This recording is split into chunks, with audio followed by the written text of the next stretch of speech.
The Boy Who Kept Walking. Chapter 1. The House with No Smoke. In the village of Kalanadi, where the rains came late and the rice fields cracked like old leather, there lived a boy named Dave who had never once known a full stomach. He was 8 years old the winter his father did not come home from the sea. The other fishermen returned with empty nets and heavier hearts, and one of them, an old man named Boro, knelt in front of their hut and could not look Dave's mother in the eye. "The storm took the boat," Boro said. "We looked for 3 days.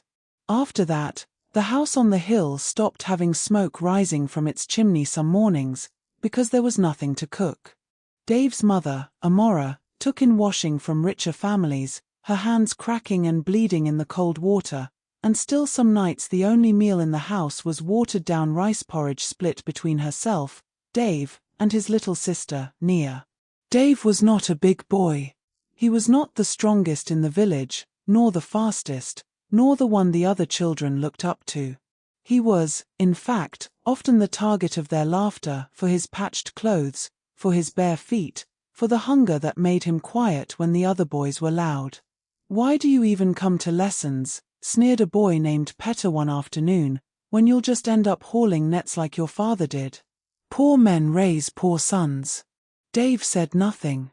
He only tightened his grip on the one book he owned, a torn arithmetic primer the schoolteacher, Mrs. Illy, had given him out of pity, and walked home along the dirt road, his stomach aching with a hunger that had nothing to do with food. That night, lying beside Nia on their shared mat, he asked his mother a question that had been circling in his mind like a hawk. "Mama, do poor men only raise poor sons?" Amora was quiet for a long moment. Then she took his small hand in her rough one. "Dave," she said, "a seed doesn't choose the soil it falls in.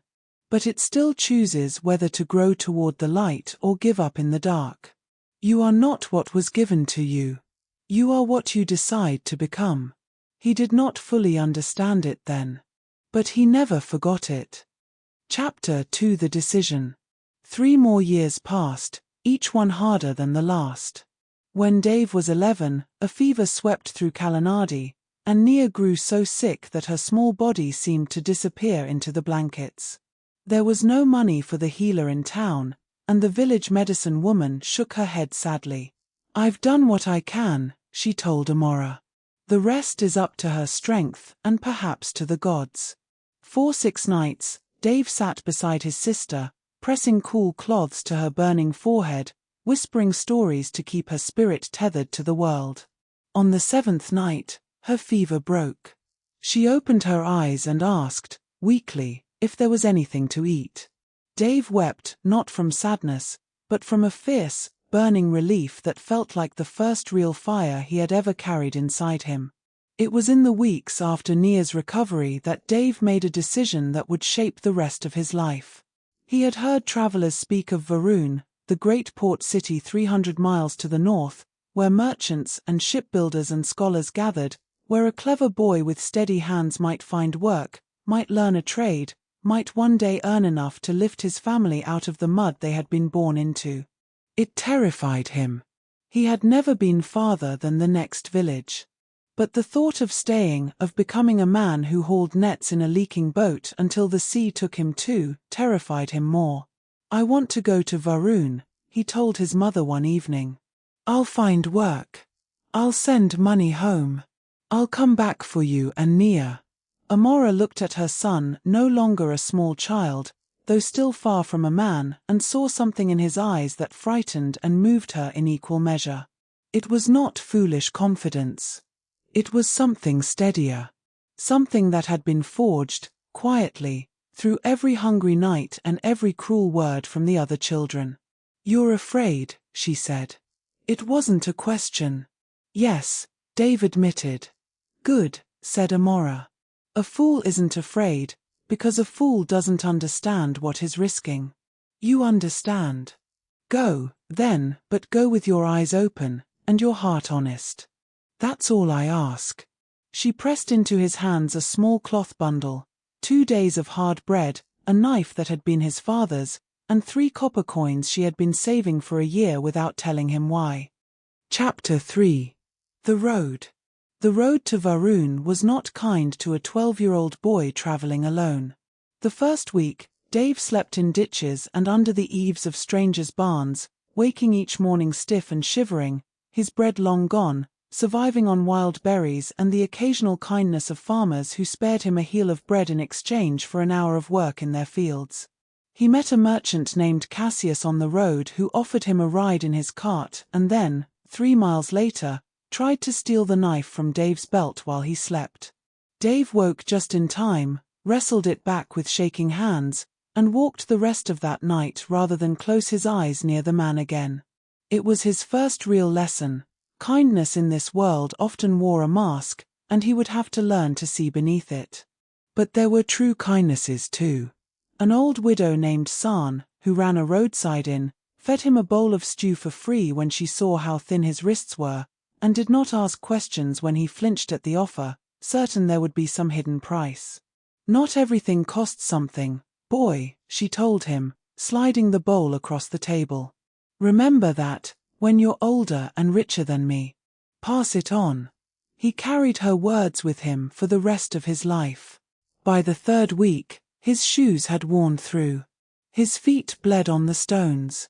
There was a night, huddled beneath a bridge in the pouring rain, hungrier and more alone than he had ever been, when Dave allowed himself, for the first time, to cry not the quiet tears of a hard day, but great, shaking sobs that came from somewhere deep and frightened. "I can't do this," he thought. "I should go home. I'm going to die out here and no one will even know." He thought of turning back. He genuinely, seriously considered it, his hand already tracing the shape of the road behind him in his mind. And then he remembered Nia's face on the 7th night of her fever, opening her eyes and asking for food alive. He remembered his mother's rough, warm hand around his. "You are not what was given to you. You are what you decide to become." He did not stand up because the rain stopped, or because he suddenly stopped being afraid. He stood up while still afraid, still cold, still hungry, because somewhere inside him, a small stubborn flame refused to be the boy who quit under a bridge in the rain. He kept walking. Chapter 4. Varun. The city, when he finally reached it, overwhelmed him. Varun was a chaos of noise and color and smell, fish markets and spice stalls, grand stone buildings with more windows than he could count, ships with sails like the wings of giant birds crowding the harbor. For a boy from a village of 40 families, it was like stepping into another world entirely. It was also merciless to those with nothing. He slept in alleyways. He was chased off by shopkeepers who assumed, correctly, that he had no money, and by other street children who guarded their small territories fiercely. He begged, though it shamed him, and was refused far more often than he was helped. It was in his 2nd week in Varun, weak with hunger and despair, that he was caught stealing a loaf of bread from a bakery stall. The baker, a broad-shouldered man named Fedor, grabbed him by the collar, and Dave was certain, truly certain, that this was the end of everything. Prison, or worse. "Please," Dave gasped. "Please, I'll do anything. I haven't eaten in 3 days." Something in the boy's voice, not whining, but simply, plainly honest, made Fedor pause. "Anything," the baker said slowly. "Anything that's honest work," Dave amended, even in his desperation unwilling to promise what he would not do. Fedor studied him for a long moment, then let go of his collar. "Sweep my floors for a week," he said gruffly. "Then we'll see if anything still means something to you." It was the turning point of Dave's young life, though he did not know it yet. Chapter 5. The Apprentice. Dave swept Fedor's floors before dawn every morning for a week, then 2, then a month, sleeping in the small storeroom behind the bakery, eating the burnt or misshapen loaves that could not be sold. He worked with a diligence that surprised even himself, not because he loved bread, but because he had learned, on the road, exactly what it cost to have nothing at all. Fedor noticed. The old baker was not a soft man. He had buried a wife and a son to a fever years before, and grief had left him gruff and slow to trust, but he was fair, and he was watchful. "You count the flour twice," he observed one morning, watching Dave measure out the morning's batch. "I don't want to make a mistake," Dave said. "Most boys your age would rather nap in the flour sacks than count anything twice." "I'm not most boys," Dave said, and then, embarrassed by how it sounded, added quietly, I don't want to waste anything. I know what it's like to have nothing to waste." Fedor said nothing to that. But the next week, he began teaching Dave the trade properly, not as a boy who swept floors, but as an apprentice. Over the next 4 years, Dave learned to bake. He learned the chemistry of yeast and heat, the patience of dough that must rise in its own time no matter how the baker wishes to rush it, the discipline of rising before the sun to have bread ready when the city woke hungry. He also learned harder lessons. He was betrayed by a fellow apprentice, a boy named Rennick, who stole coins from the till and let Dave take the blame, nearly costing him Fedor's trust and his place at the bakery entirely. It took weeks of proving his honesty again, weeks of humiliation and suspicion, before Fedor believed him, and Dave learned that even when the truth is on your side, you sometimes still have to fight for people to see it. He learned loss again, too. San, the widow from the roadside inn, died the following winter. Dave heard of it from a traveling trader and grieved a woman he had known for only one evening but who had shown him that the world held goodness as well as cruelty. He resolved, in her memory, to run his own table with the same open hand someday. And he learned, slowly, painfully, the thing his mother had tried to tell him years before, that he was not defined by the poverty he'd been born into, but by the choices he made inside it. Chapter 6. The Offer. When Dave was 17, a wealthy merchant named Lord Ansel Corwin tasted bread from Fedor's stall, bread that Dave had baked himself, using a new method of slow fermentation he had spent a year perfecting, testing failed batch after failed batch late into the night after his official work was done. "Who made this?" Corwin demanded. Fedor, without hesitation or jealousy, gestured to the flour-dusted boy in the back. Corwin offered Dave a position in his household, a position of comfort, status, and considerable pay, baking exclusively for the merchant's grand estate.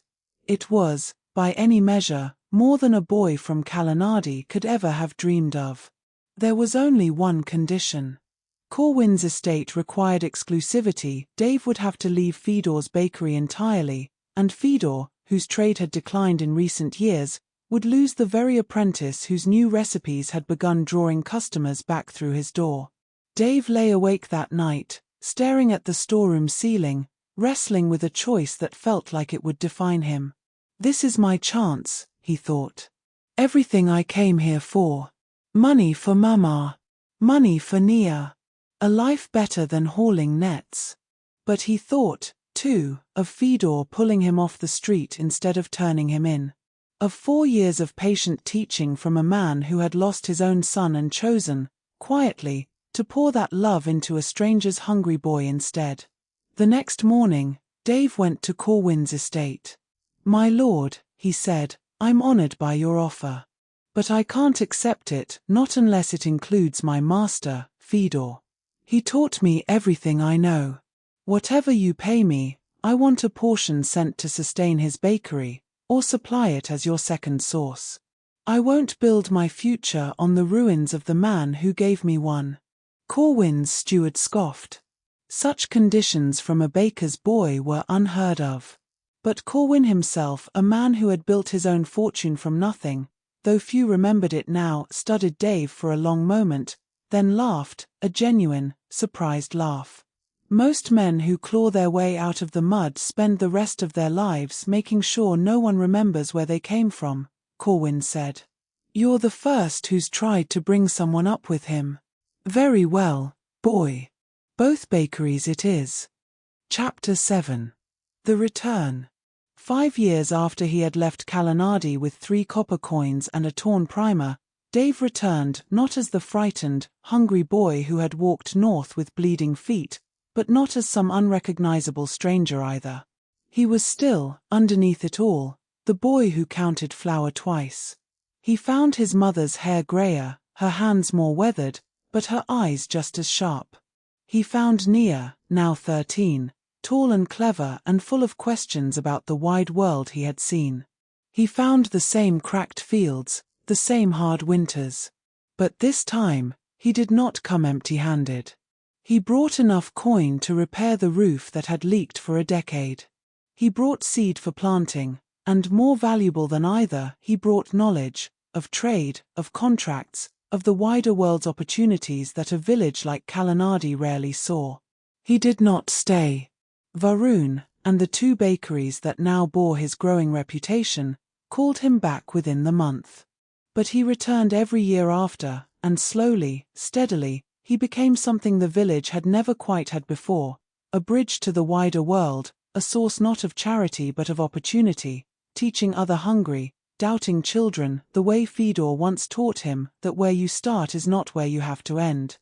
Chapter 8. What he built. Dave never became the richest man in Varun. That was never truly the shape of his dream, though he did not know it when he first set out on the road, half-starved and terrified, thinking only of survival. What he built instead, over the years, was a network of small bakeries stretching from Varun to the coastal towns beyond, each one, at his insistence, training at least one apprentice from a family with nothing, the way Fedor once trained him. He funded a small school in Kalanadi, staffed in part by Nia herself, who had grown into a formidable teacher with no patience for children who mocked the poor. Petter, the boy who had once sneered at him on the dirt road, came to him years later, humbled and asking for work after his own family's fortunes had reversed. Dave gave him a position without a word of the old insult, not because he had forgotten, but because he understood, now, in a way the boy on that road never could have, that people are not only the worst thing they once said. At 40, standing in the doorway of the first bakery he had ever owned outright, the same storeroom, rebuilt and expanded, where he had once slept among the flour sacks, Dave was asked by a young apprentice, thin and hungry-eyed and clearly doubting whether he belonged there at all, a question that echoed one Dave himself had once asked his mother. "Sir, do you think someone like me can really become someone? I have nothing. No family with money, no one important who knows my name." Dave knelt down so he was eye level with the boy, the way Fedor never quite had with him, and answered with the only truth he had ever really learned. "Listen to me," he said. "I want you to understand something, because no one told me clearly enough when I was your age. Life is not easier for the people who succeed. It is not that the strong ones had it easy and the rest of us didn't. The strong ones simply kept walking when it was hardest to walk. That's the whole secret. That's all it ever was." He straightened, looking out at the harbor, at the ships and the noise and the wide, difficult, beautiful world that had once nearly broken him and had instead, slowly, made him. "You don't need money to keep walking," he told the boy. "You don't need connections, or luck, or anyone's permission. You just need to decide, every single time life knocks you down, that you're going to stand back up one more time than it knocks you down. Do that enough times, for enough years, and one day you'll look back and realize you didn't just survive it. You became someone because of it."